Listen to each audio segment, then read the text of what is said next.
Salut tout le monde, aujourd'hui je vais répondre à la question quand passer d'une stratégie de croissance à une stratégie à dividende. Donc en gros, quand est-ce qu'on prend notre portefeuille qui était avant optimisé pour la performance, pour le gain en capital, pour la croissance, quand est-ce qu'on vend toutes les actions de ce portefeuille pour les remplacer par des actions avec des plus gros dividendes, donc dans le but de vivre de ces dividendes. Donc j'ai plusieurs points, donc on va voir ça. Déjà première chose à bien comprendre, c'est que, à bien réaliser, c'est que nous on a un cycle de vie, et donc qui fait qu'à un moment donné, on peut avoir envie d'utiliser nos investissements pour vivre, quoi. Mais les entreprises aussi, elles ont un cycle de vie. Donc elles naissent, elles ont une phase de forte croissance, puis cette croissance ralentit, et puis ensuite il y a un déclin, et puis un jour elles meurent, quoi. Donc en tout cas, ça c'est théorique. Après, dans la pratique, les meilleures entreprises, cette phase de déclin peut mettre extrêmement longtemps à arriver, c'est-à-dire plus d'une vie humaine, ou même 2, 3 vies humaines, etc. Donc voilà, c'est au point où on peut se demander si un jour ce déclin arrivera, mais voilà, en tout cas, théoriquement, c'est ça. Et dans le meilleur des cas, elle reste jamais dans une phase de forte croissance indéfiniment. Voilà, dans le meilleur des cas, il y a au moins un gros ralentissement de la croissance. Et plus une entreprise sort de cette phase de forte croissance pour arriver à une phase de croissance plus faible, plus elle va être amenée à verser un dividende. Parce qu'en fait, en allocation de capital, verser un dividende, c'est la dernière option. C'est quand on n'a pas suffisamment d'opportunités de réinvestissement ou d'acquisition pour faire croître le business. Dans ce cas, l'entreprise va verser une part de plus en plus grande de l'argent qu'elle génère aux actionnaires, donc notamment sous forme de dividendes.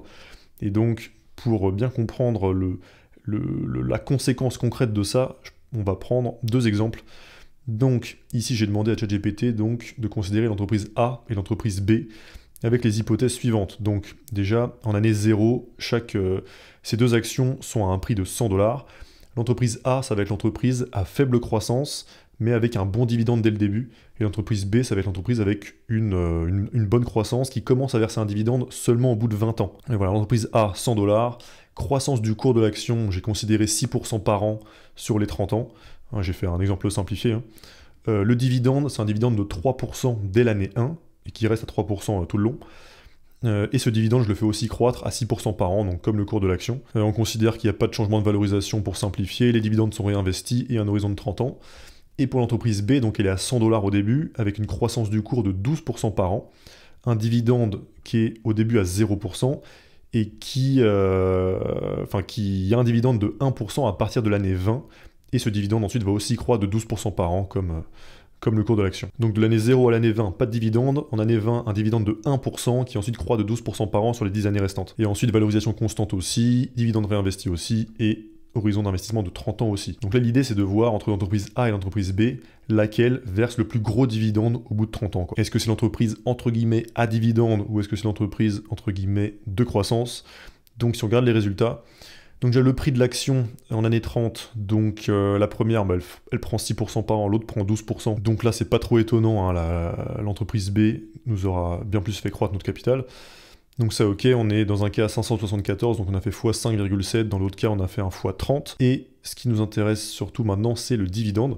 Donc l'entreprise A, donc celle qui versait déjà un dividende, donc en année 1, elle a un dividende de 3 $, donc c'est 3% de 100 $, et puis on le fait croître de 6% par an pendant 30 ans, et donc à la 30e année, on a un dividende de 17,23 $ par action, ce qui fait presque un fois 6 du dividende, et ça fait un rendement sur notre capital initial investi, donc qui était de 100 $, de 17%. Mais maintenant, l'entreprise B, donc avec un dividende qui démarre en année 20, à 1% du cours. Donc le cours en année 20, c'est 964 $, le dividende en année 20, c'est donc 9,65 $, et puis on le fait croître à 12% par an, et donc on arrive à un dividende par action, pour cet exemple, de 30 $ par an. Donc 30 contre 17, donc ça fait un rendement sur l'investissement initial, là cette fois-ci de 30%, et donc voilà, on voit que c'est beaucoup plus élevé dans le cas de l'entreprise, qui ne versait pas de dividende au début parce qu'elle pouvait réinvestir plus, avoir des croissances plus élevées, et qui a simplement commencé à verser un dividende plus tard, quoi. Donc en fait qui a évolué avec nous. Donc la petite conclusion ici, même en commençant le dividende très tard, l'entreprise B finit avec un dividende plus élevé et une performance 2,4 fois supérieure, simplement parce qu'elle a maximisé la croissance pendant 20 ans. Et ce qu'il faut se dire aussi, c'est que l'histoire elle s'arrête pas là, hein. Cette entreprise B, à l'année 30, elle va pas se mettre à stagner indéfiniment. Peut-être que son rendement du dividende va augmenter, passer de 1% à 2% pour rejoindre un jour peut-être les 3% de l'entreprise A quand elle sera arrivée au même stade de son cycle de vie. Et puis en attendant, ce dividende va continuer à croître plus vite, donc à un rythme qui peut être assez élevé. Donc 10%, 11%, 12%. Donc voilà, c'est un peu contre-intuitif, mais en fait, c'est souvent en cherchant pas le dividende qu'on va se retrouver un jour avec le plus de dividendes, quoi. Et en exemple concret, on a par exemple Microsoft, hein, qui a été introduit en bourse en 86, et ils ont versé leur premier dividende en 2003. Et ensuite, ce dividende, il a eu une croissance, je sais pas, en moyenne, on doit être à quelque chose entre 10 et 15% par an, quoi, depuis 2003, donc ça fait maintenant 23 ans. Et l'exemple le plus extrême, hein, chez Microsoft, c'est Steve Ballmer, qui n'était pas un des fondateurs, hein, mais qui a eu des actions, pas mal d'actions Microsoft, et qui maintenant, j'ai vu une interview il y a quelques mois, il se fait 1 milliard de dollars par an en dividendes Microsoft, quoi. Ce qui est plutôt pas dégueu. Et après, en exemple plus récent, tu as par exemple Meta qui a versé son premier dividende il n'y a pas très longtemps, c'était début 2024, quoi. Donc 20 ans après la création de l'entreprise et 11 ans après l'introduction en bourse. Voilà, ça c'est le premier point. Donc en résumé, au moment où on a envie d'avoir des dividendes, il faut se dire qu'on aura des dividendes même si on n'a jamais cherché à en avoir, parce que les entreprises auront évolué avec nous. Donc déjà il y a ça, et ensuite il faut se dire que de toute façon, si à ce moment-là les dividendes ne sont pas suffisants par rapport à ce qu'on veut recevoir comme cash de nos investissements, la meilleure option, plutôt que de changer tout son portefeuille, c'est plutôt de revendre des bouts de son portefeuille, en fait, revendre des actions. Il n'y a aucun problème à revendre des actions, hein. Alors déjà, par exemple, ça peut avoir un avantage fiscal selon où on vit.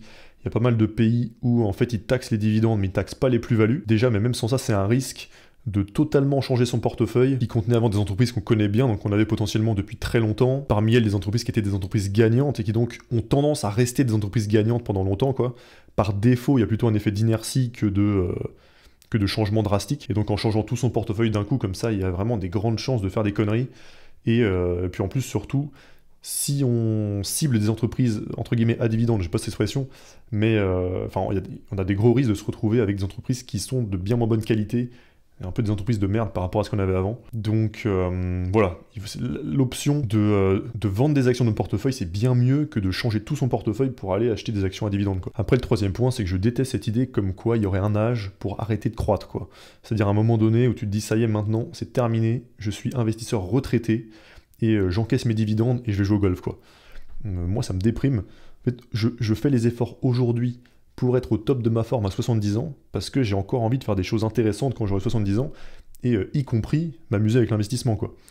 Donc moi je trouve ça un peu triste, et donc je préfère largement l'idée de continuer à chercher la performance, et si j'ai envie d'avoir du cash de mes investissements, je préfère revendre des actions, quoi, mais sans changer la nature de mes investissements.